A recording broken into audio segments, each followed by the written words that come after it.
લીંબડીમાં પેટ્રોલની અછત દેખાતા લોકોમાં પેટ્રોલ ડીઝલની અધીરાઈ જોવા મળી રહી છે।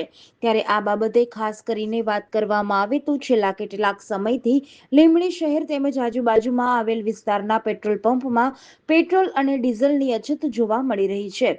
લીંબડીમાં આવેલ બે પેટ્રોલ પંપ જે શહેરની અંદર આવે છે તે ખાલી હાલતમાં જોવા મળી રહ્યા હતા। લીંબડી હાઈવે પર આવેલ સંભાવના પેટ્રોલ પંપ પર પેટ્રોલ ડીઝલનો ટાંકો આવતા લોકો કલાકો સુધી વાટ જોઈ રહ્યા હતા। ત્યારે ટાંકો આવતા લોકોમાં ક્યાંક ને ક્યાંક રાહત જોવા મળી હતી, પણ હજારોની સંખ્યામાં લોકોની ભીડ પેટ્રોલ અને ડીઝલ લેવા માટે જોવા મળી રહી હતી। ત્યારે વાહનોની લાંબી કતારો પણ જોવા મળી હતી। ત્યારે જે લોકો 100 રૂપિયાનું પેટ્રોલ પુરાવતા હતા તે ફૂલ ટાંકી કરાવતા દેખાયા હતા। ત્યારે ક્યાંક ને ક્યાંક લોકોમાં પેટ્રોલ અને ડીઝલ નહીં મળે તેવા હેતુથી લોકો કેરબા લઈને ડીઝલ લેવા દોડી આવ્યા હતા।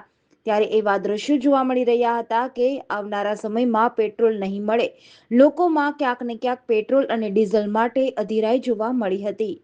જીડીસી ન્યૂઝ સાથે કલ્પેશ વાઢેર, સુરેન્દ્રનગર।